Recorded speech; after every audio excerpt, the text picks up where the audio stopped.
Life is a time pass, क्या फर्क पड़ता है, कोई दिक्कत नहीं, बता नहीं, जो तारी राय सो मारी राय, nothing to do, nowhere to go, देखो सुनो मत बोलो, wherever, whenever, whatever you are, be 100% Karnataka, किसी को आओ मत कहो, किसी को जाओ मत कहो, ना कुछ पाना ना कुछ खोना, who asked you live a zero complaint level, इसमें रहो भी हैप्पी।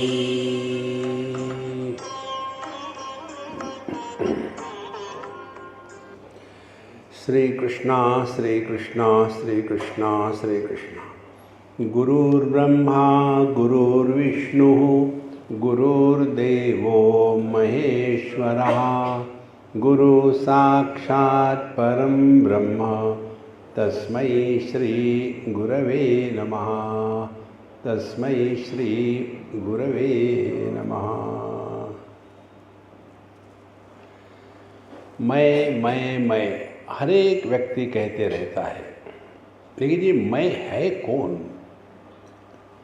और जब तक उसका अनुसंधान नहीं होगा तब तक के हम मैं ही करते रहेंगे। और फिर ये जो गलत मैं है, जिसको कहते हैं आइडेंटिटी क्राइसिस, पूरे शास्त्रों का तात्पर्य केवल इसमें ही है, अपने आप को पहचानो। तो उसके लिए करे क्या? तो हमारे शास्त्र बताते हैं, तद विज्ञानार्थम गुरुमेवामि गच्छेत् समित पाणि श्रोत्रियम ब्रह्मनिष्ठम।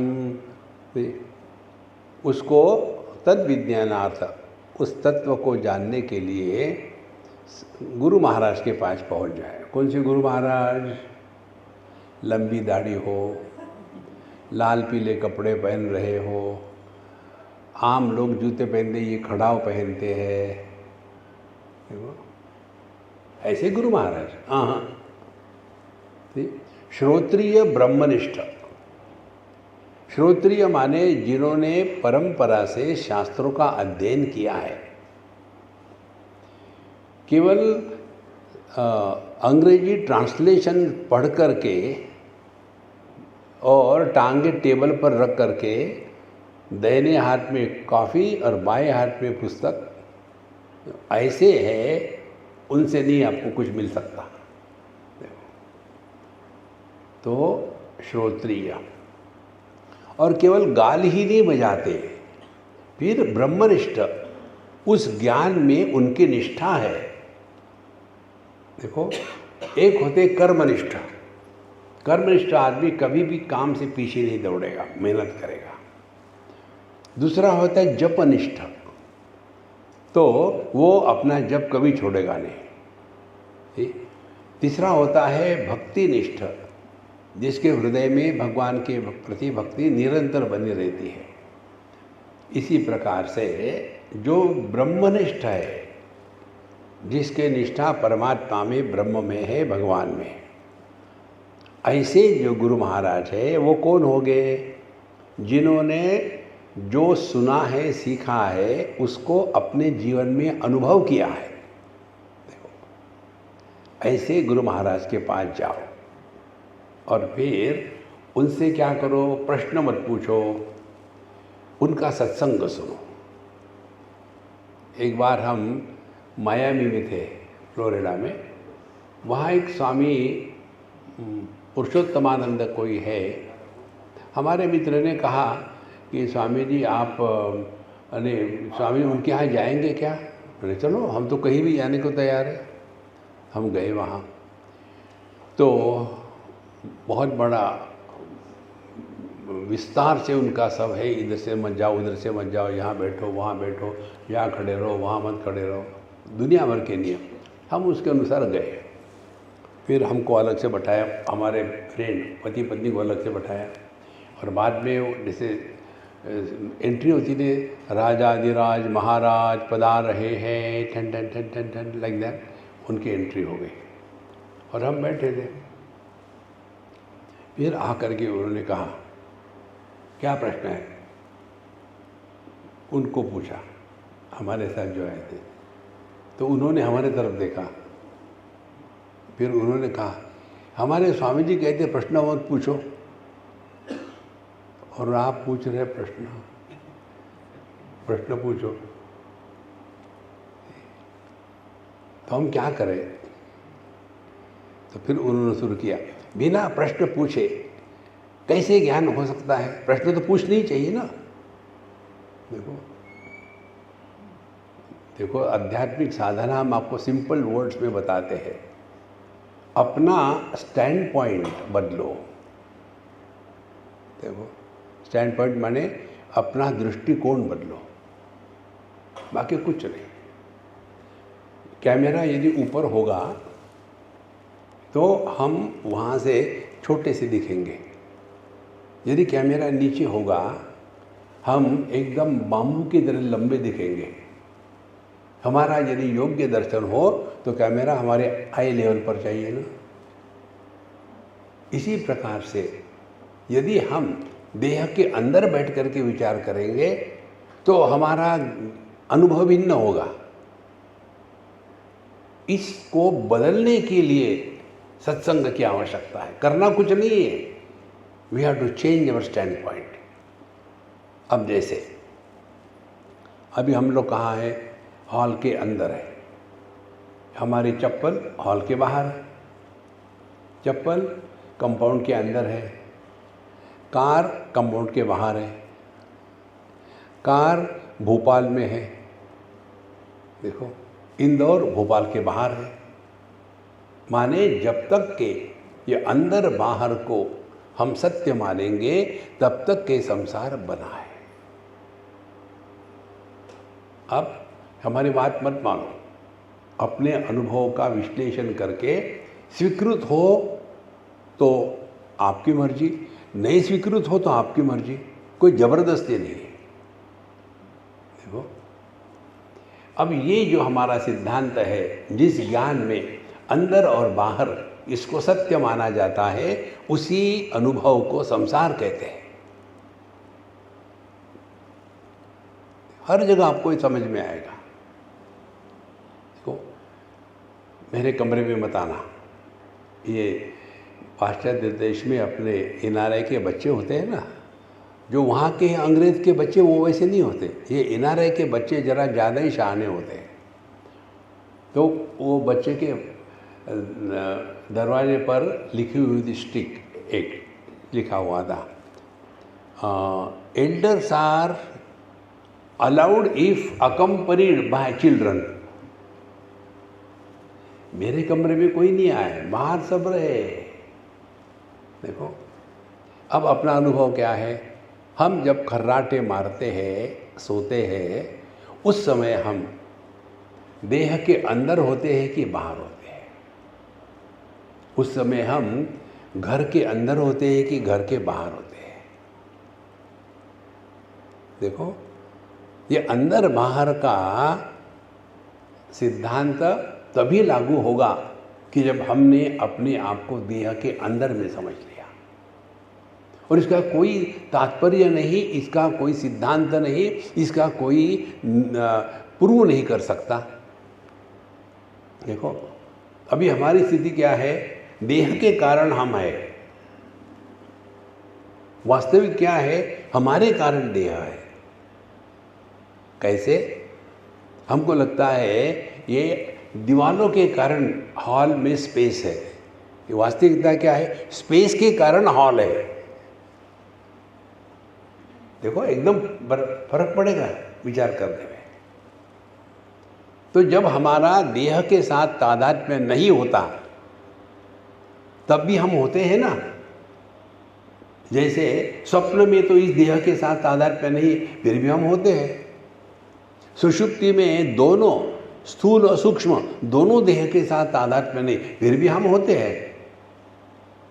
तो हम यह स्थूल देह और सूक्ष्म देह, इनके कारण हम है कि हमारे कारण ये देह है। चिंतन करो, देखो। इसीलिए योगा करने वाले जो होते हैं ना, हमेशा आप बैठो, आपको दिव्य सुगंध का अनुभव होगा, आपके आँखों से रोशनी निकलेगी, अंदर बाहर को छोड़ने को तैयार नहीं। देखो, जब अंदर बाहर को नहीं छोड़ेगी तो क्या, तू मैं तू शुरू हो गया। पहले ज़माने में जब ये अपने भारतीय रेलवे में एसी भी नहीं था, first class, second class, third class, railway का भी नाम भिन्न नहीं था कुछ, तो उस समय हम 3 टायर से जाते थे। तो जाते समय पहले तो झगड़े होंगे, ये तेरे बाप की जगह है क्या, नहीं मेरे बाप की है, झगड़े शुरू। और उसके बाद गाड़ी शुरू हो गई, गर्मी है, धक्के लग रहे, धीरे धीरे डब्बे खुल गए, खा लिया और फिर नींद आ गई, सब सो गए। तो हमारे चरण किसके गोद में है, नो ऑब्जेक्शन। किसी का हाथ हमारे जेब में है, नो ऑब्जेक्शन। देखो कितनी सिंपल बात है।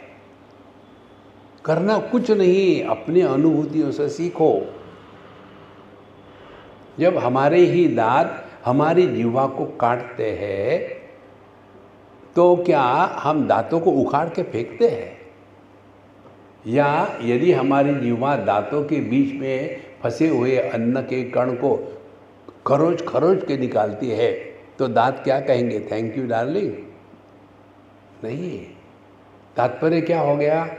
असली अनुभव क्या है? द्वैत का दर्शन होना यह समस्या नहीं है।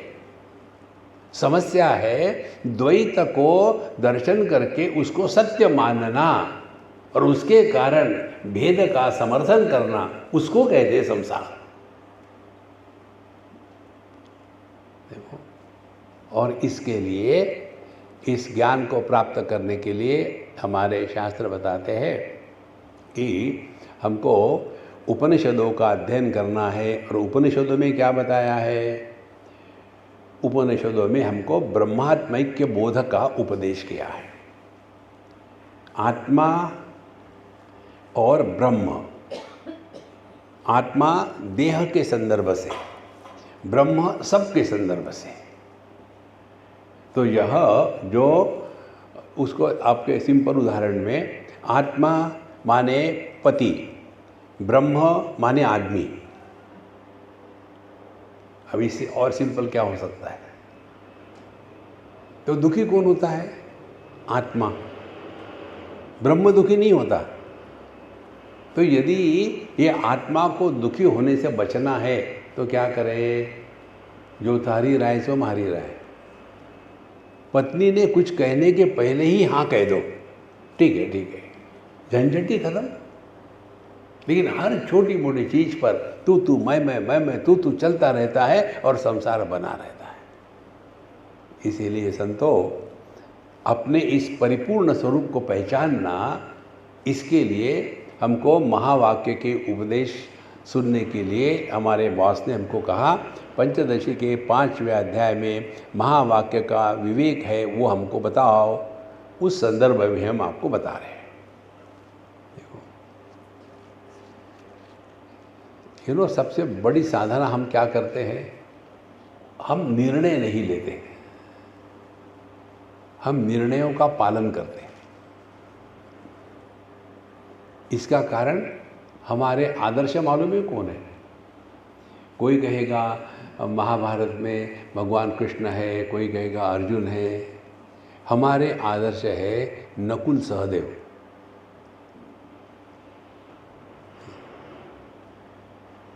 पांच भाई थे ना। इनकी विशेषता क्या है? इनकी विशेषता ये है, वो कभी विचार नहीं करते थे, रिलैक्स रहते थे। कारण क्या? उन्होंने स्पष्ट कह दिया, हम अपने बड़े भाई के पीछे हैं ना, हमारे बड़े भाई समझदार हैं, तो क्यों दिमाग को ख़राब करो। वो कहते हैं लड़ो तो लड़ो, नहीं लड़ो नहीं लड़ो, ख़त्म, रिलैक्स, चाय पियो। लेकिन हर बार मैं कहता हूँ ऐसे होना चाहिए, मैं कहता हूँ ऐसा होना चाहिए, और संसार निर्माण हो गया। देखो, इसीलिए इस सिद्धांतों को लेकर के अब हम यहाँ दूसरा जो महावाक्य है बृहदारण्यक उपनिषद का, हम ब्रह्मास्मि, उस पर थोड़ा चिंतन करेंगे। परिपूर्ण परात्मास्मिन् देहे विद्याधिकारिणी बुद्धेः साक्षितया स्थित्वा स्फुरन् अहम इति ईर्यते। तो अहम ब्रह्म अस्मि, 3 शब्द है इस महावाक्य में, और किसी भी वाक्य का अर्थ ग्रहण करने के लिए उस वाक्य के सभी शब्दों का वैयक्तिक अर्थ जानना आवश्यक है, और इन वैयक्तिक शब्दों के जो संबंध है, इनका जो रिलेशन है, ये भी जानना आवश्यक है, नहीं तो ज्ञान नहीं होगा। देखो, और इसीलिए अब पहले अहम शब्द का अर्थ बताते हैं। अहम ब्रह्मास्मि में अहम क्या है? परिपूर्ण परात्मा जो अनंत परमात्मा तत्व है, अस्मिन् देहे, अस्मिन् देहे माने मनुष्य देह में। कौन सा है मनुष्य देह? विद्या अधिकारिणी देहे। विद्या का, ज्ञान का अधिकार केवल मनुष्य को ही है, बाकी के केवल अपने प्रकृति के अनुसार चलते हैं। देखो, जैसे बंदरों ने कभी मकान नहीं बनाए, कभी देखे बंदरों के मकान? कहीं ना कहीं रह लेते हैं, मकान नहीं बनाते। आदमी मकान बनाता है। देखो, माने उनमें कोई विशेषता है। पशुओं में, पक्षियों में रिश्ते नाते नहीं होते, मनुष्य में रिश्ते नाते होते हैं। इसको लेकर के ये बड़ी सुंदर सुंदर बातें जगत में देखने को मिलती हैं। हमको पूछा अमेरिका में किसी ने, स्वामी जी आप लोगों के यहाँ ये जो मिडिल नेम होता है ये अपने बाप का रखते हैं, ऐसा क्यों? जैसे मोहनदास करमचंद गांधी, करमचंद मोहनदास माने महात्मा गांधी के पिताजी का नाम था, ऐसा क्यों करते हैं? हमने कहा हम बताएं? हमने बताओ। हमने कहा कि पता होता है कि बाप कौन है, पता ही नहीं हो तो क्या लिखोगे? What do you mean? I said, I don't mean anything. You understand? देखो संतो, तो विद्या अधिकारिणी देह, मनुष्य देह में ही होता है ये सब रिश्ते नाते, धर्म अधर्म, उन्हीं के लिए ये शास्त्रों का अध्ययन इत्यादि है। देखो, अब इसमें आने के बाद होता क्या है, हमारे पास अनेक उपलब्धियां संभव है मनुष्य के देह में, अनेक। लेकिन सवाल ये है, हम ये सभी उपलब्धियों में से किसको चूज करते हैं? जैसे आप ऐसी साधना करो, तपस्या करो कि आपका मन अन्य के हृदय में प्रवेश करके वहाँ क्या चल रहा है आप सब जान सकते हो। उसके लिए साधना है। ये जो योगी इत्यादि होते हैं ना, जिन्होंने बड़ी कठिन कठोर तपस्या करी है, वो आप उनके पास चले जाओ, वो आपकी पूरी कुंडली खोल के रख देते हैं। और फिर हम लोग अरे राम राम महाराज जी को सब जानते हैं। अब मुझे बताओ, आपके पास कोई विशेषता हो तो आप उसको छुपा के रखेंगे कि पब्लिक को दिखाएंगे? देखो कितनी बड़ी बात है, बहुत सिंपल बात है। समझो आपने कोई नया फ़ोन लिया और वो फ़ोन किसी के पास नहीं है, तो आप उसको दिखाओगे लोगों को, क्योंकि आपके पास है, लोगों के पास नहीं है। इसी प्रकार से आपके पास वो शक्ति है कि आप अगले व्यक्ति का नाम गांव सब कुछ पहचान सकते हो बिना बोले। तो अरे बाप रे, महात्मा जी, महात्मा जी, महात्मा जी, देखो। और जिसके जीवन में ये शक्तियाँ प्रकट हो गई, वो क्या करेगा? दो में से एक करेगा। एक तो आशीर्वाद देके भला करेगा, नहीं तो शाप देके सत्यानाश करेगा। किसी भी तपस्वी और योगी के सामने जाते हुए सबको डर लगता है, कारण वो they are mobile shopping centres. इसको शाप दिया, उसको शाप दिया। देखो दुर्वासा ऋषि, कितना गुस्सा था उनको, बड़े तपस्वी थे, और उनके गुस्से की मर्यादा क्या है? शिव जी को शाप दे दिया, तुम्हारे शादी में परेशानी होगी। बोले बाबा रे, मैंने क्या किया? ठीक है, होगा होगा। क्योंकि मैं और तू ये भेद मिटा नहीं। जब मैं और तू का भेद बना रहता है, वही संसार है। इससे हटने के लिए देखो, अज्ञान का निराकरण समझदारी से होता है और ज्ञान ऐड करने से नहीं होता। देखो, ये तो पहले मैं देह था, अब मैं बाबा जी बन गया, अब मैं योगी बन गया, अब मेरा ये आश्रम है। तो हमने उसी छोटे से मैं को सजाना शुरू कर दिया है, लेकिन असली मैं कौन है? इसीलिए विद्या अधिकारिणी अस्मिन देहे, हमारा जो मनुष्य देह है उसी में हमको परात्मा परिपूर्ण, जो हमारा वास्तविक स्वरूप है परिपूर्ण परमात्मा, ये इसी देह में। अब उसको कैसे पहचाने? बुद्धेः साक्षितया स्थित्वा, अपने बुद्धि का साक्षी है। अब ध्यान से सुनना, इसका भी आप कभी ट्राई करके देखना। यदि आपको क्रोध आता है, यदि आप क्रोध के बारे में अवेयर हो जाओ तो क्रोध चला जाता है। यदि काम आता है तो काम के बारे में अवेयर हो जाओ, वो चला जाता है। देखो,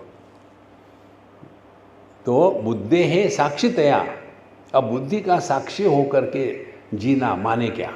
अब ध्यान से सुनना, अपना महामंत्र बताएगा आपको। देखो, सुनो, आंखें खुली है देखा, कान खुले सुना। कमेंट करी तो हम देखने वाले सुनने वाले बन गए। देखा सुना, नो कमेंट। ये जो अनुभव है, ये परमात्मा है, ये ब्रह्म है। देखो सुनो, मत बोलो। बोलना क्या है?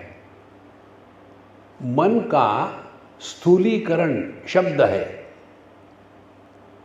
जैसे पानी का स्थूलीकरण बर्फ है, बर्फ के टुकड़े अनेक हो गए, पानी एक है। पानी के जगह में मन को रख दो और शब्दों के जगह में बर्फ के टुकड़ों को रख दो। यदि हमने जगत में जो भी देखा सुना, लेकिन कोई कमेंट नहीं करना, ये साधना कर लो, तो क्या होगा? आप देखने वाले सुनने वाले इस व्यक्तित्व का निर्माण नहीं करेंगे।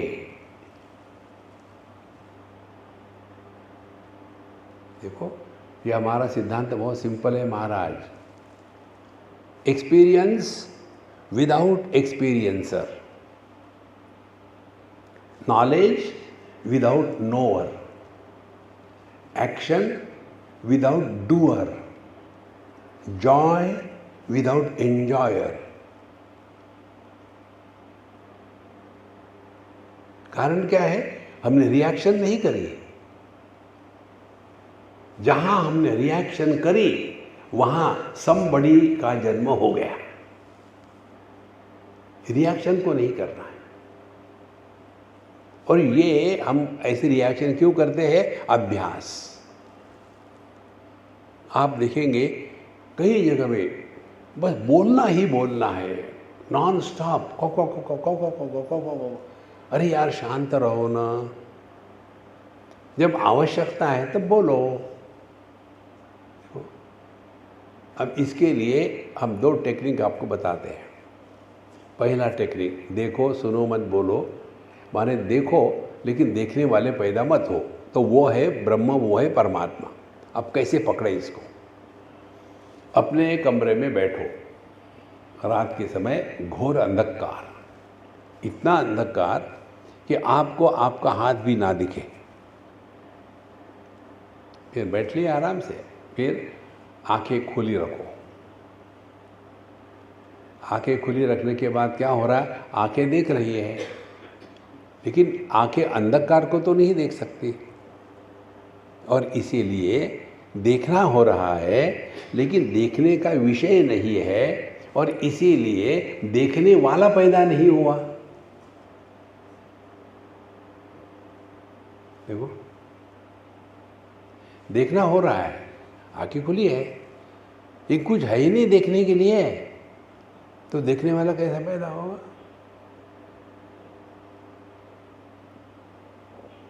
ये जो अनुभव है इसको कहते ब्रह्मात्मैक्य बोध। अब ये हमको इस समय में ब्रह्मात्मैक्य, ब्रह्मा आत्मा ऐक्य ज्ञान है, अभी बोध नहीं हुआ।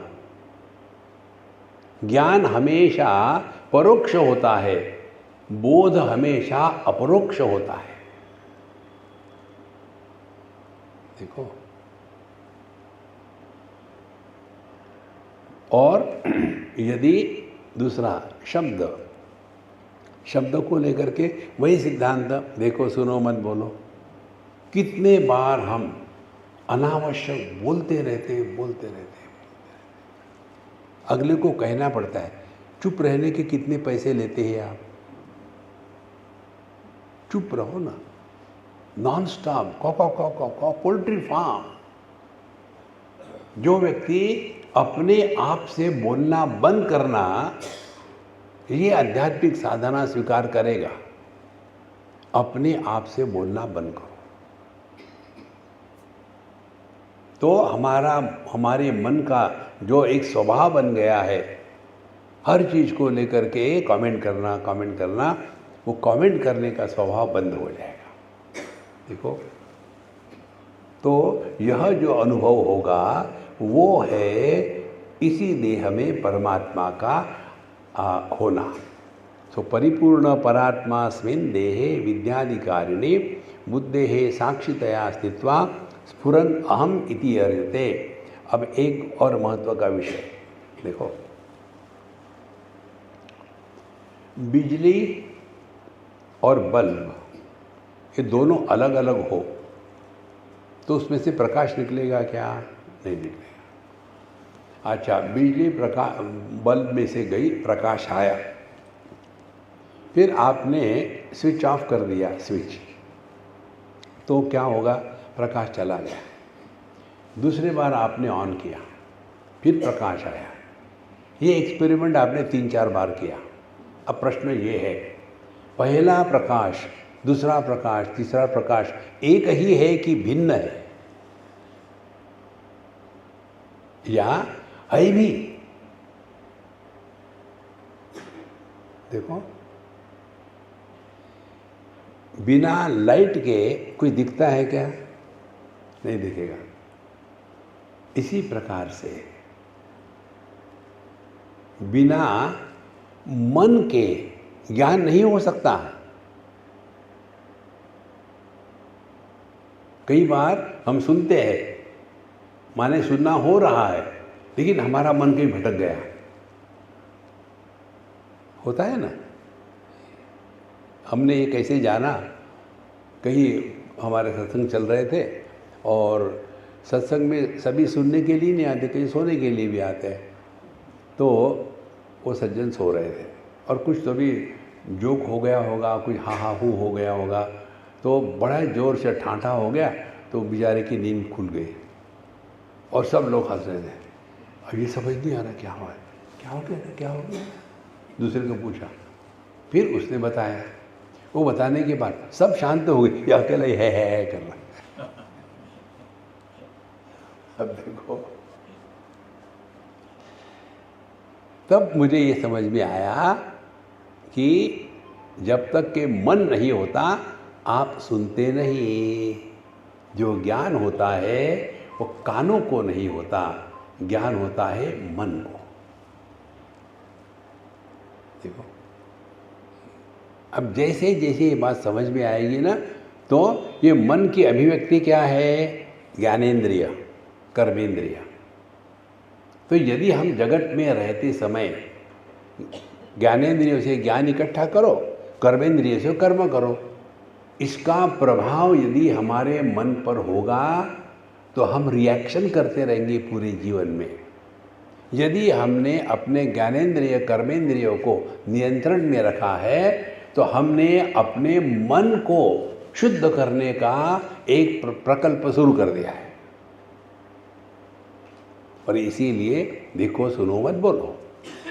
अब देखो, यह परिपूर्ण परात्मा अस्मिन् विद्याधिकारिणे देहे बुद्धि साक्षितया स्थित्वा, अपने बुद्धि में जो कुछ चल रहा है लेकिन उसको रिएक्शन नहीं करना। देखो, रिएक्शन हम क्यों करते हैं? जब हमने किसी को महत्व दिया है वही हमारे दुख का कारण होता है। किसी को भी आप महत्व दो, वो आपके दुख का कारण होगा। सिंपल सिंपल बातों में ये बात हम सीख सकते हैं। उदाहरण के लिए पंक्चुअलिटी, आप पंक्चुअलिटी को महत्व दे दो तो होगा क्या? कोई व्यक्ति थोड़ा लेट आता है तो बाबा जी ऐसा देखते हैं कि काट के खाऊं कि रोस्ट करके खाऊं कि तल के खाऊं इसको। क्यों? You should come on time. जो कहते ठीक है, लेकिन सवाल ये है, आपने क्या दुनिया का ठेका लेके रखा है? किसकी क्या कोई ना कोई समस्या होती है, लेकिन डिसिप्लिन क्या है कि डिसिप्लिन। इसीलिए आपने देखा होगा ना, हमारी कोई डिसिप्लिन नहीं है। डिसिप्लिन हमारी है, हम टाइम से पहुंच जाते हैं। आप कभी भी, हमको क्या फर्क पड़ता है? क्योंकि हम जो बोल रहे हैं पहले श्रोता हम हैं, बाकी के सोता है और कोई कोई सरोता है। देखो महाराज, अध्यात्म दूसरे को सिखाने का विषय नहीं है। तो यह जो अहम है, इसको इस प्रकार से समझ लेना कि मैं अहम, ये परमात्मा की देह में अभिव्यक्ति है। यह परमात्मा की अभिव्यक्ति है। जैसे बिजली की बल्ब में प्रकाश के रूप में अभिव्यक्ति है। बिजली तो वही है। अब यदि भिन्न भिन्न उपकरण इसको बिजली को लगावे, बल्ब लगाया तो प्रकाश आएगा, और फैन लगाया तो गति आएगी, हीटर लगाया तो गर्मी आएगी, फ्रिज लगाओ तो ठंडक आएगी। इसी प्रकार से एक ही परमात्मा मनुष्य के देह में है तो पुरुष होगा, स्त्री के देह में तो स्त्री होगा। लेकिन इसका अर्थ ये नहीं कि हर एक के पीछे भिन्न भिन्न परमात्माएं हैं। भिन्न उपकरणों के पीछे जैसे बिजली एक ही होती है, इसी प्रकार से भिन्न भिन्न व्यक्तियों के पीछे एक ही परमात्मा है। और उस परमात्मा को यदि पहचानना होगा तो अनुभव हो गए, लेकिन अनुभव करता यदि जन्म नहीं हुआ तब हमने उस परमात्मा को साक्षितया, साक्षी के रूप में पहचान लिया। देखो, हमको कोई इसमें मदद नहीं कर सकता। सिंपल टेक्निक जो हमारी, इसको ट्राई करो। देखो, सुनो मत बोलो और अपने आप से बोलना बंद कर दो, धीरे धीरे शांत होगा। देखो, अब ये जो हम किस किस चीज़ों में फंसे हैं, व्हाट आर द लिमिटेशंस। पहले तो ये है, हम अपने आप को देह के अंदर रख देते हैं। माने क्या, मेरा जन्म इस तारीख को हुआ था, काल में बन गए। मेरी साइज़ ये है, 4 फुट लंबे 6 फुट चौड़े, और मेरा वजन है 2 टन। तो हमने अपने आप पर देश काल वस्तु ये प्रतिबंधों को लगा लिया है, इसके परे मैं नहीं हूँ। क्यों? दूसरा होता है कि हम अपने जीवन में फंसे रहते हैं, कर्म फल और उसका भोग। तीसरा, हम लोग फंसे रहते हैं कि हमने अनेक प्रकार के योगासन किए हैं और उसके बाद हम प्राणायाम करते हैं और फिर हम जानना चाहते हैं, तो अभी मैं बैठा है, कुछ पाना चाहता है। फिर एक और भी होता है भेद जीव जगत ईश्वर का। देखो, ये सभी भेदों का आधार जो है वो है ब्रह्म, वो है परमात्मा, और वो हमको अपने ही स्वरूप में पहचानना है। इसीलिए अहम ब्रह्मास्मि। देखो, तो सिंपल कर लो, आदमी को क्या साधना करनी पड़ेगी? साधना यही करनी पड़ेगी, जो जो हमारे रोल हमको प्ले करने हैं बढ़िया से बढ़िया प्ले करे, लेकिन उसमें एंटेंगल्ड ना होवे। That's it. तो पुत्र का रोल करना है तो करो, लेकिन याद रखना है कि पहले मैं आदमी हूँ, फिर पुत्र हूँ। फिर पति का रोल करना है तो बढ़िया करो, लेकिन पहले याद रखना है कि मैं पहले आदमी हूँ, फिर बाद में पति हूँ। माने क्या, जितने भी हमारे रिश्ते नातों के संबंध है और जितने हमारे पोजेशन के चक्कर है, इसमें रहते हुए भी इनके द्वारा प्रभावित नहीं होना, यह हो गई वेदांत की साधना। आपको जंगल में जाने की ज़रूरत नहीं, ये मत खाओ वो मत खाओ इसकी ज़रूरत नहीं, केवल फट्टे पर ही सोते रहो, अच्छे गद्दे पर मत सोना, इसकी ज़रूरत नहीं। अग्रे वन्नी पृष्ठे भानु, इसके चक्कर की ज़रूरत नहीं है। केवल समझदारी की ज़रूरत है। देखो क्या समझदारी है, देखो सुनो मत बोलो, क्या समझदारी है? Experience without the birth of an experiencer. Experiencer पैदा हो गया तो वो कमेंट करेगा, एक्सपीरियंसर पैदा नहीं होगा, वो अनुभव करेगा लेकिन कमेंट नहीं करेगा। देखो, दुख, क्या साधु संतों को दुख नहीं होते?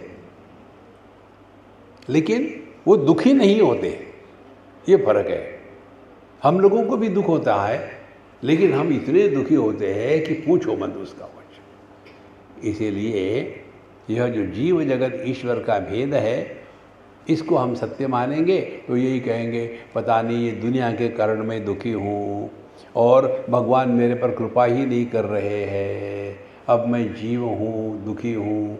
नहीं महाराज, एक ही आदमी जिस प्रकार से पुत्र भी होता है, पति भी होता है, पिता भी होता है, उसी प्रकार से एक ही ब्रह्म नाम रूप की उपाधि को लेकर के जगत बनता है, पंचकोशों की उपाधि को लेकर के जीव बनता है और माया की उपाधि को लेकर के ईश्वर बनता है।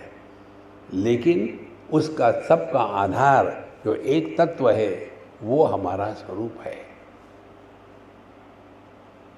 देखो, ये जीव को लेकर के केवल वेदांत को छोड़ करके सब जगह में यही बताते हैं कि हर देह में एक एक जीव अलग बैठा हुआ है। इससे बड़ी बेवकूफ़ी और कुछ नहीं। अलग देह में बैठा जीव अलग अलग है, तो ऐसा ही कहना पड़ेगा। भिन्न भिन्न बल्बों में लाइट भिन्न भिन्न है। लाइट तो एक ही है ना, अनेकता बल्बों के कारण दिखती है, लाइट एक ही है। अब जैसे मेरे मुझ पर या जहाँ जो भी है स्टेज पर जो लाइट आ रहा है, अब आप डिफरेंशिएट कर सकते क्या कि कौन से बल्ब का कौन सा लाइट है? लाइट की जगह में लाइफ ले लो। अमीर आदमी की भूख, गरीब आदमी की भूख, सांप की भूख, गधे की भूख, भूख में कोई फर्क है क्या?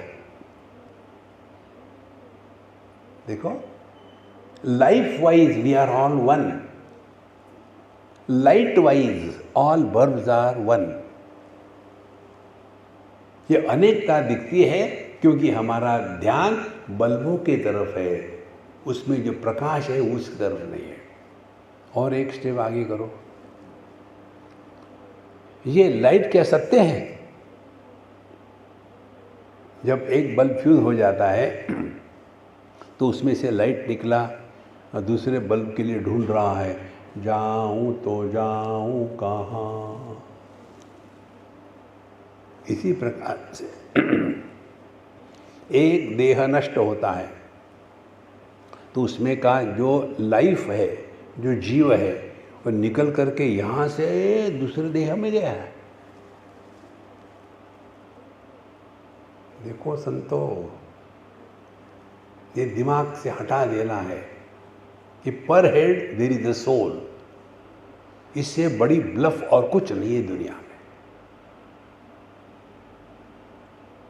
यदि कुछ है तो केवल एकमात्र एकमेवा द्वितीय नेह नानास्ति किंचन।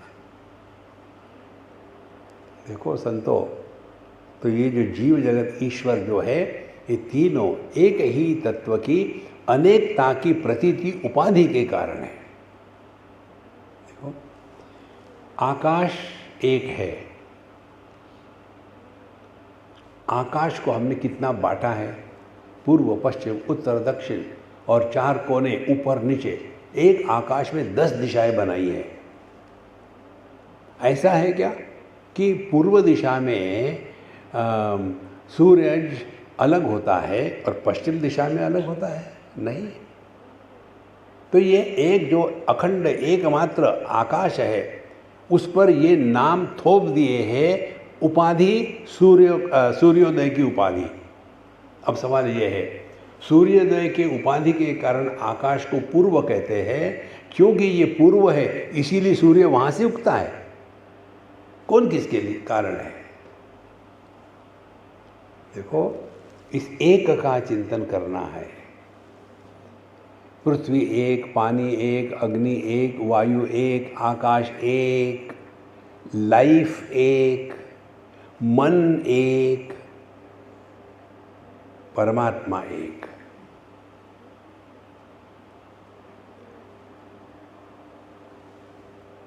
देखो, अपने भारत का नक्शे कितने बदले। त्रेता युग में कौन सा नक्शा था, फिर द्वापर युग में कौन सा नक्शा था, फिर पहले कौन सा नक्शा था विक्रमादित्य इत्यादि के समय में। धीरे धीरे बढ़ते बढ़ते, जैसे ब्रेड को खाओ चारों तरफ से तो टुकड़े टुकड़े रहते हैं ना, वैसा रह गया। लेकिन है तो वही ना, उसमें लाइनें खींच दी। ये भारत, ये बांग्लादेश है तो पृथ्वी ही। इसी प्रकार से सिद्धांत क्या हुआ, औपाधिक अनेकता प्रतीत होती है लेकिन होती नहीं। एकमेवा द्वितीय वही सत्य है। इसीलिए ये जीव जगत का भेद, इसके भी चक्कर में हम फंसे रहते हैं। फिर हमको दूसरा चक्कर होता है डर। मरने के बाद क्या होगा? ये मरने का डर तभी तक रहेगा जब तक कि हमने अपने आप को देह मान लिया है। देखो, आज तक किसी को भी मृत्यु का अनुभव नहीं हुआ। देखो, मृत्यु का अनुभव होता माने वो है ना, तो कहाँ मरा? बिल्कुल सिंपल है, कठिन नहीं है। लेकिन फिर हम कहानियाँ सुनते हैं कि ऐसा हो गया। भागवत महापुराण में कहानी आती है, एक ऋषभ देव नाम के राजा थे, उनका पुत्र था भरत। उसने भी बहुत सालों तक राज्य किया, फिर वो ऊब गया दुनिया से, फिर वो चला गया जंगल में तपस्या करने के लिए। वहाँ एक हिरण के बच्चे के साथ उसका प्यार हो गया, उसकी ही देखभाल करता रहा। और फिर कुछ ऐसा हुआ कि वो हिरण का बच्चा बड़ा बन गया और अपने लोगों के साथ चला गया। अब ये दुखी हो रहे, मेरा बेटा करके, और उस समय पूजा पोथी भी करते थे और हिरण का भी स्मरण करते थे। तो फिर क्या हो गया, एक दिन वो मर गए। तो फिर अगले जन्म में वो हिरण बने। लेकिन उस हिरण के देह में भी, क्योंकि उन्होंने भगवान की पूजा पोथी करी थी, वो ज्ञान बना रहा। फिर वो देह त्यागने के बाद फिर वो आ गए, बन गए जड़ भरत जी महाराज। ये कहानी कितनी सुंदर लगती है, लेकिन इसका तात्पर्य क्या है? देखो, बचपन आया चला गया, जवानी आई चली गई, मध्यम एज आया चला गया, बुढ़ापे भी चला जाएगा, हम ज्यों के त्यों है। केवल दृष्टिकोण बदलना है। तो हम देह में नहीं है, देह हम में है।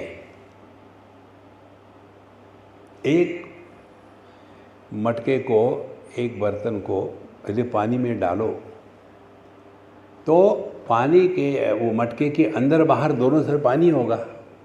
किसी कारण से समझो वो मटका टूट गया, तो मटके के अंदर का पानी बाहर निकल कर के कहीं और जाएगा क्या?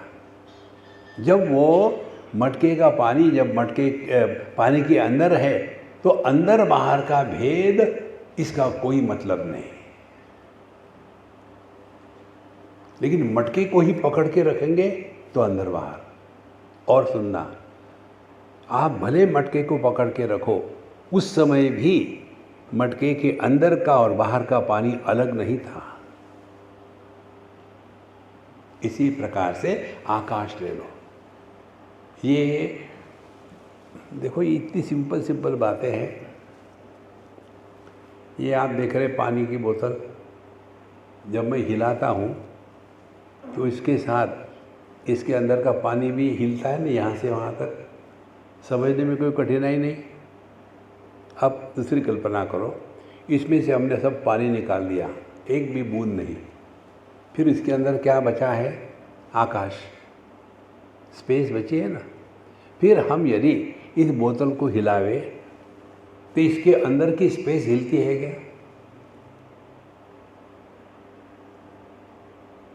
करो चिंतन, दो उत्तर।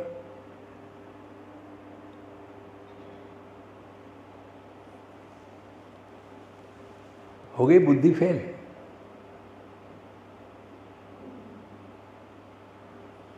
जब हम खाली बोतल को हिलाते हैं तो उसके अंदर का आकाश हिलता है क्या यहाँ से वहाँ? नहीं। कारण क्या है? कारण ये है कि पानी बोतल के अंदर था, इसीलिए उस पर ये नियम लागू होता है कि बोतल के साथ पानी हिलता है। लेकिन बोतल जो है ये आकाश में है, आकाश बोतल में नहीं है।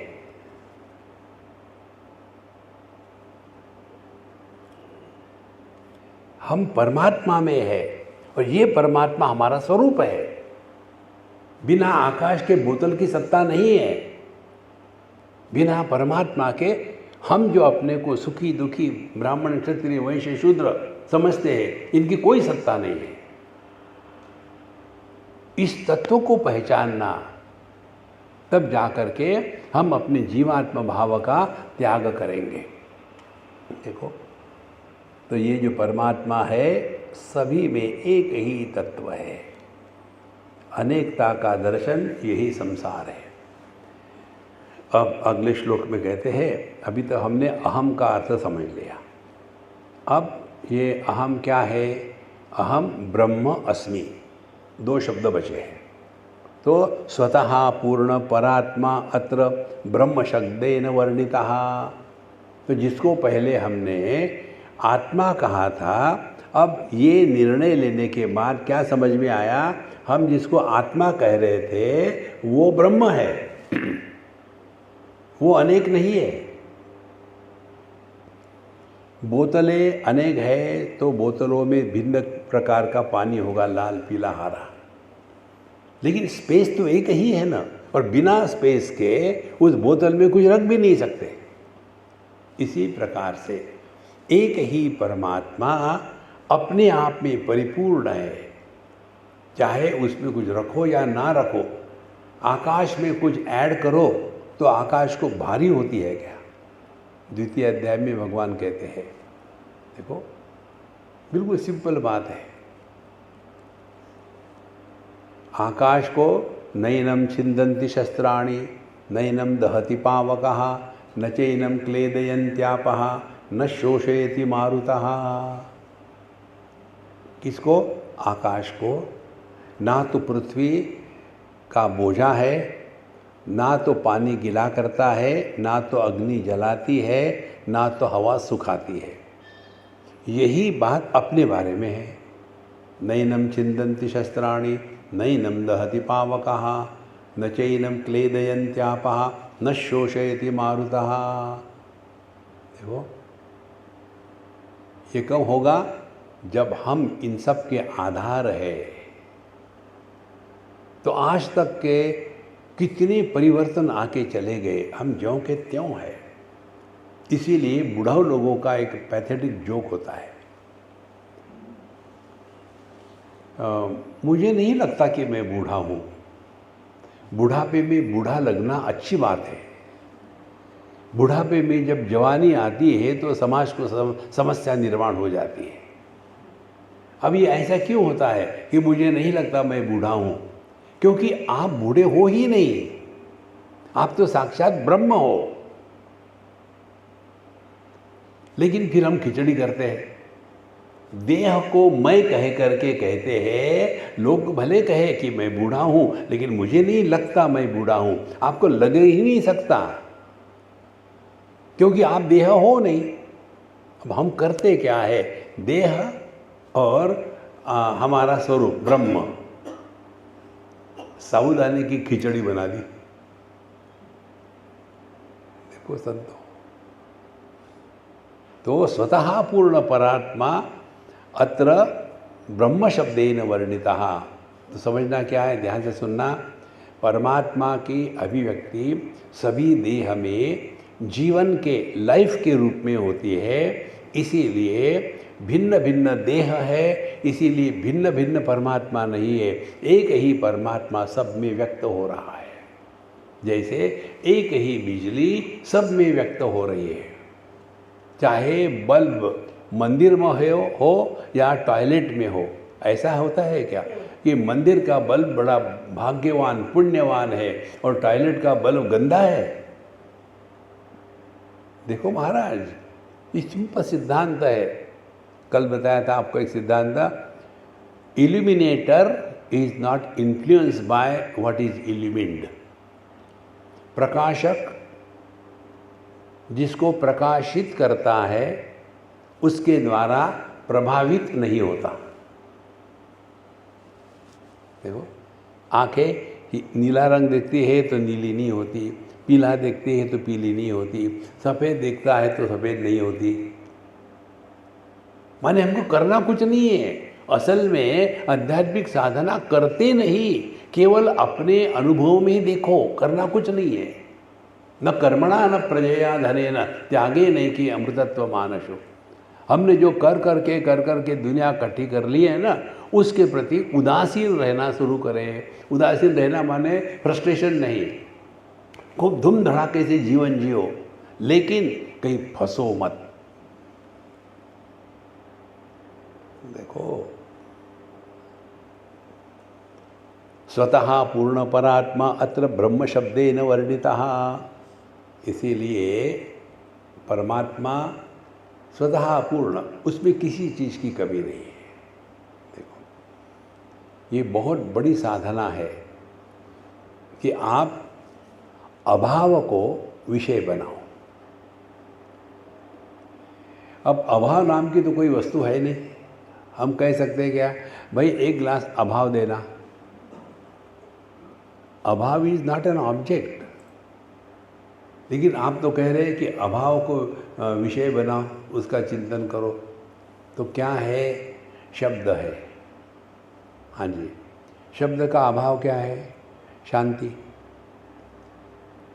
अब ध्यान से सुनना, दो को हम करेंगे। पहले शब्द को निर्माण मत करो। शब्द का पहला निर्माण होता है जब हम अपने आप से बोलते हैं तब। तो पहली साधना, जहाँ भी बैठे हो अपने आप से मत बोलो।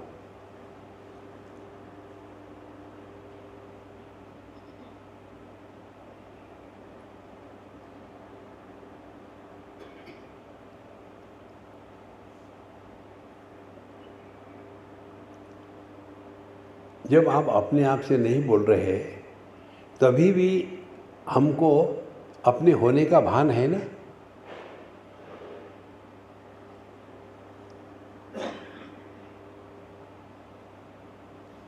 यह भान जो शब्द के अभाव में होता है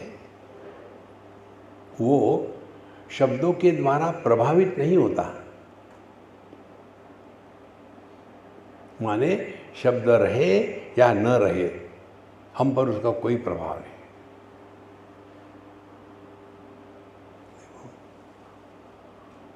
ये स्थिति मालूम है कैसी है?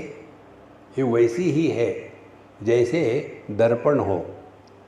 दर्पण सबको प्रतिबिंबित करता है, किसी का तिरस्कार नहीं करता, लेकिन किसी के द्वारा प्रभावित नहीं होता। और महत्व की बात, दर्पण को भूतकाल नहीं होता।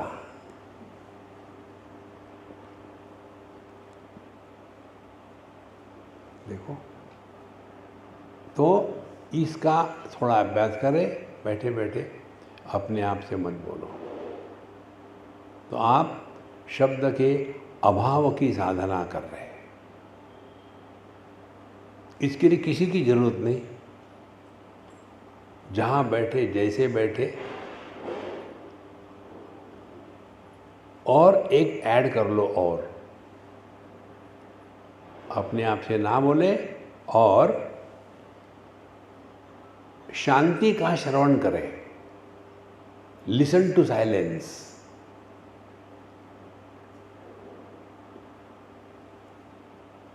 शांति का श्रवण कैसे होगा? कान तो केवल शब्द को ग्रहण कर सकते हैं और आप कह रहे हैं शांति को ग्रहण करो, कैसे होगा?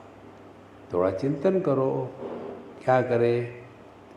शांति को ग्रहण करना माने शब्दों के द्वारा प्रभावित होना बंद करना।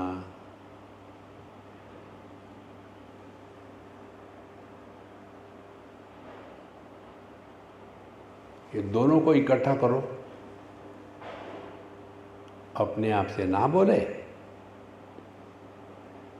और किसी भी शब्दों के द्वारा प्रभावित ना हो।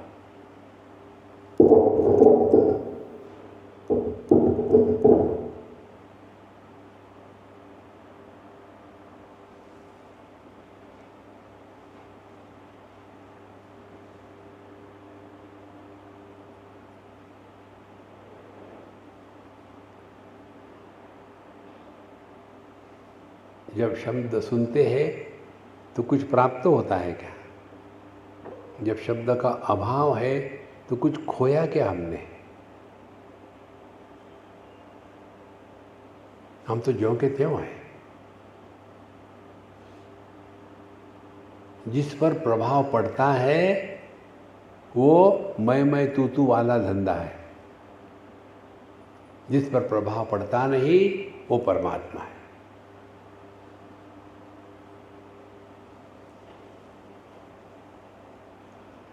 स्वतः पूर्ण परात्मा अत्र ब्रह्म शब्देन वर्णितः। इसका अर्थ क्या हो गया? ये जो हमने आपको बताया ये हर एक के लिए अलग अलग नहीं हो सकता। अलगाव होने के लिए कोई उपाधि की आवश्यकता है।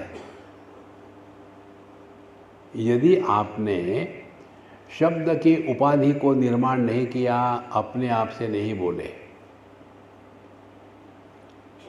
और किसी भी शब्द के द्वारा प्रभावित नहीं हो रहे, तो आप मन के परे चेतना में प्रवेश कर लेते हैं।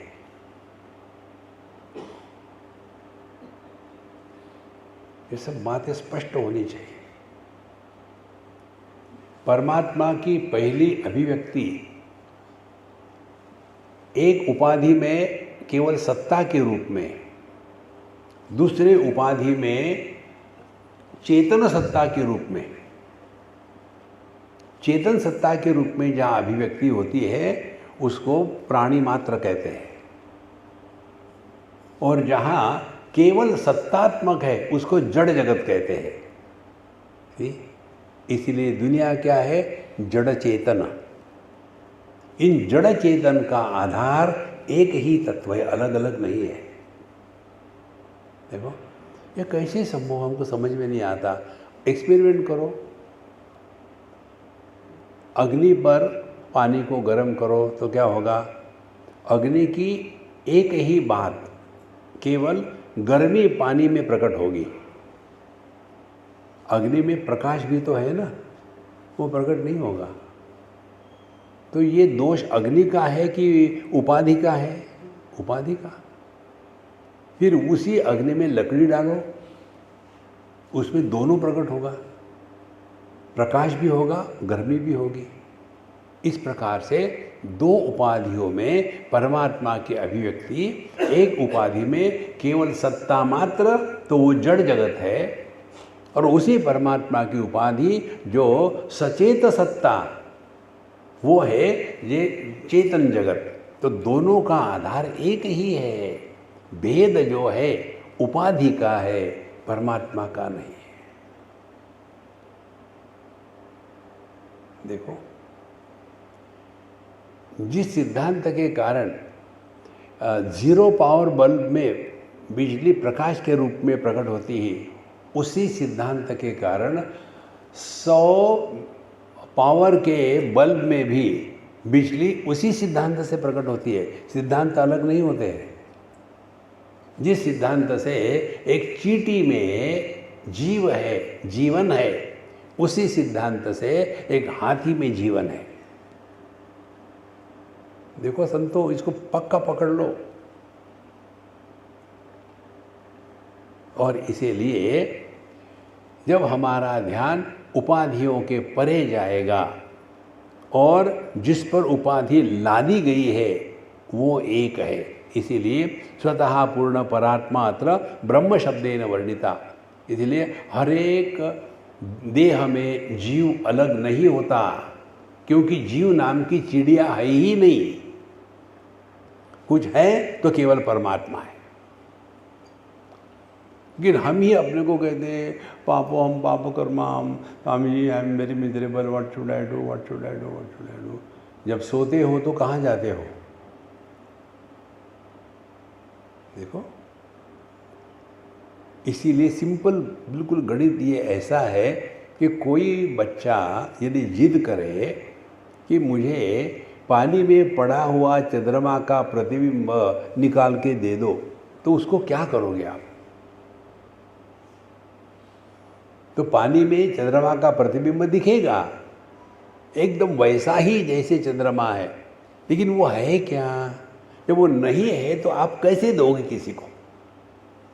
इसी प्रकार से पापो हम पाप कर्मा हम, ये जीव कहीं हो तो उसका उद्धार होगा ना। जीव नाम की चिड़िया है ही नहीं। इसका मतलब है हमारे शास्त्रों ने जो बताया वो गलत है, वो गलत नहीं है। उससे हमको सीखना है, सीखते नहीं ना, प्रॉब्लम यही है। तो क्या सीखना है? हम अपने सुख दुख के लिए अन्य को बदनाम करने में एक्सपर्ट है, पहले वो सुधरो। हम अन्य के कारण दुखी नहीं होते, अपने कारण दुखी होते हैं। देखो, तब ध्यान हमारा अपने तरफ आएगा। और उसके पश्चात अच्छे कर्मों का फल सुख है, बुरे कर्मों का फल दुख है। यदि आपको हमेशा दुख मिलता है तो किसी को मत बदनाम करो। पिछले जन्म में हमने दुख किया हो, बुरा किया होगा, इसलिए भुगत रहे, भुगतो। इसे सीखा क्या? कि हमारे कर्म ऐसे होने चाहिए कि जिसकी ग्लानि, दुख, पछतावा हमारे मन पर प्रतिबिंबित ना हो।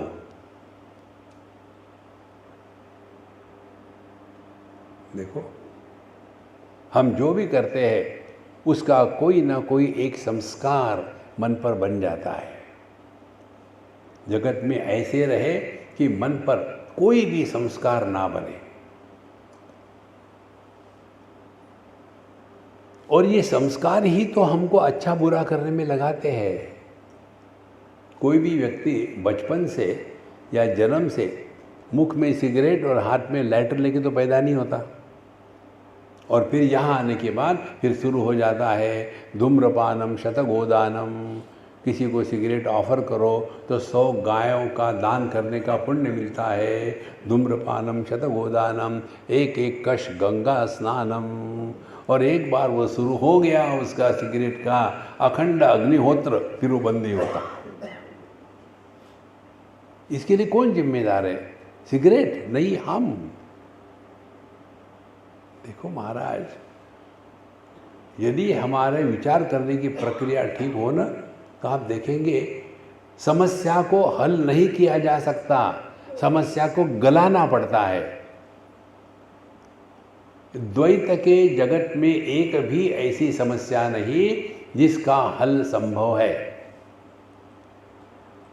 और अद्वैत के जगत में ऐसी एक भी समस्या नहीं कि जिसको हल करना आवश्यक है। ये द्वैत हमेशा ऐसा ही रहेगा, हमको इससे बाहर निकलना है।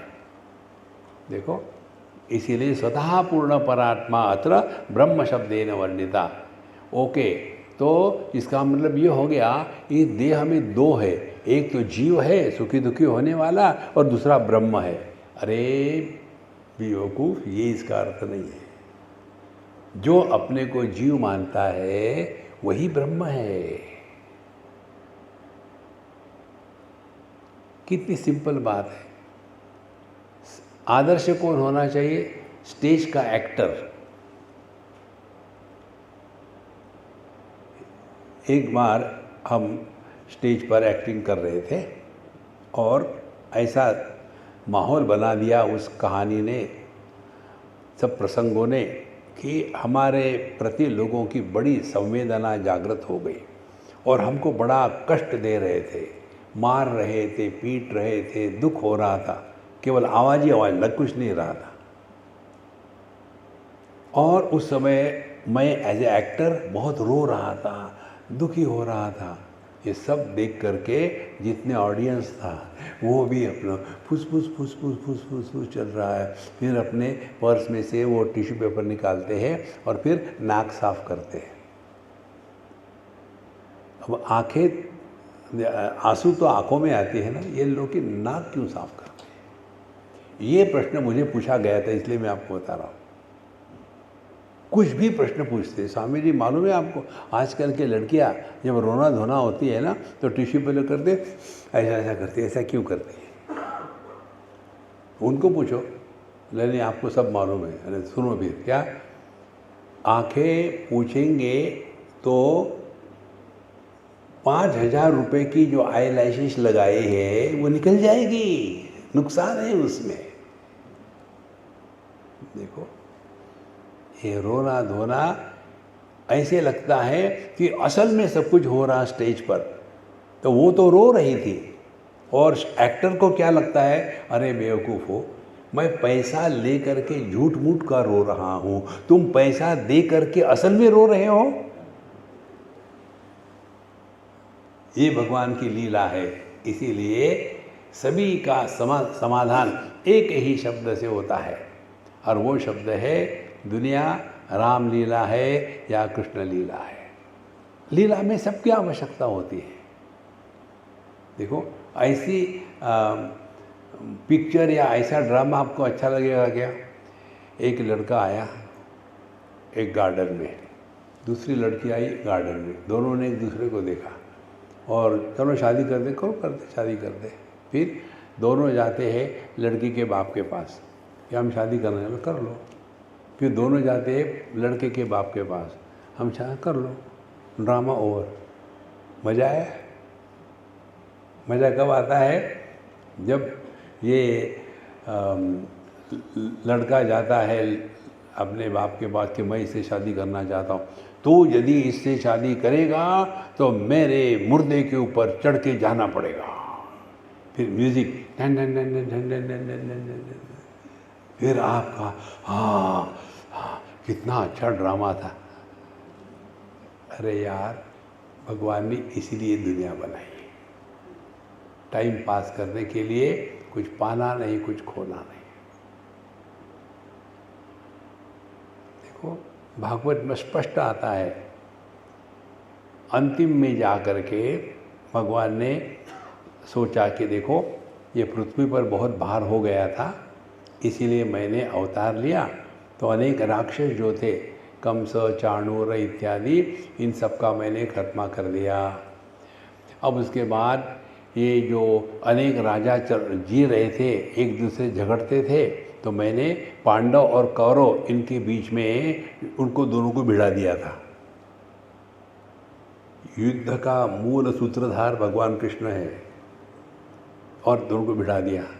और सब जब मर गए तो उस समय गांधारी ने भगवान कृष्ण को शाप दिया था, तुम्हारे कारण ये हुआ, मेरे सब बच्चे मरे, आप भी देखोगे, आपके सब बच्चे आपके सामने मरेंगे 36 साल के बाद। और उससे लिए फिर भगवान ने वो सबको ख़त्म कर दिया। पांडव और कौरव का युद्ध होने के बाद अब सवाल ये आया, अब ये मेरे जो बच्चे हैं, अब देखो ना, आपके 1-1.5 बच्चा होता है, कितना परेशान होते हो। हमारे कन्हैया के 16,108, हर एक पत्नी से 100 लड़के और 1 लड़की होती थी। कितना बड़ा परिवार, अब इनको क्या करें? तो भगवान ने सोचा इनको भिड़ा देंगे, एक दूसरे में मर जाएंगे, तो पृथ्वी में शांति होगी, क्योंकि ये मेरे शक्ति से बड़े बलवान हो गए हैं। और भगवान ने ट्राई किया, भगवान भी वहाँ फेल हो गए अपने ड्रामा में, और अभी भी सभी के सभी यादव यूपी बिहार में फंसे हुए हैं। देखो, नो बडी कैन हेल्प, ये दुनिया ऐसी ही है, ऐसी ही चलेगी। इसीलिए स्वतः पूर्ण परात्मा अत्र ब्रह्म शब्देन वर्णिता, एक ही तत्व सब में प्रकट हो रहा है, इसीलिए बृहत्वात् ब्रह्म, सबसे बड़ा वही है। और अस्मि अति ऐक्यम परमार्शस्तेन ब्रह्म भवाम्यहम। फिर इतना सुनने के बाद फिर क्या है, जिस ब्रह्म की बात चल रही थी वो, और जो मैं जीवन में कुछ चाहता था, वो दो नहीं है, एक ही है, जिसको ढूंढते थे गली गली, वो दिल के अंदर मिली। शांति, शांति बाहर नहीं है, आप स्वयं परमात्मा स्वरूप हो। ये वेदांत आपको स्पष्ट रूप से कहता है, आप चाहो या न चाहो, आप जानो या न जानो, आप साक्षात परमात्मा स्वरूप हो। और इसीलिए वेदांत में ये चक्कर नहीं है कि हम शिव जी के उपासक हैं, हम कृष्ण के हैं, हम राम के हैं, हम देवी के हैं, हम कर्मकांड, किसी का विरोध नहीं। जैसे आकाश किसी का भी विरोध नहीं करता। यह जो निर्विरोध अनुभव है, यह जो निर्विरोध सत्ता है, ये अपना स्वरूप है। दृष्टि किसी रूप रंग का विरोध नहीं करती, श्रवण शक्ति किसी अच्छे बुरे शब्दों का विरोध नहीं करती, हम जागृत स्वप्न सुषुप्ति समाधि किसी का विरोध नहीं करते, सब आते ही जाते हैं। यह जो निर्विरोध सत्य है, ये एकमात्र है। इसको आत्मरूप से पहचानना, यही अध्यात्म का तात्पर्य है। ओम पूर्णमदः पूर्णमिदं पूर्णात् पूर्णमुदच्यते पूर्णस्य पूर्णमादाय पूर्णमेवावशिष्यते। ओम शांति शांति शांति। हरि ओम। श्री गुरुभ्यो नमः। हरि ओम।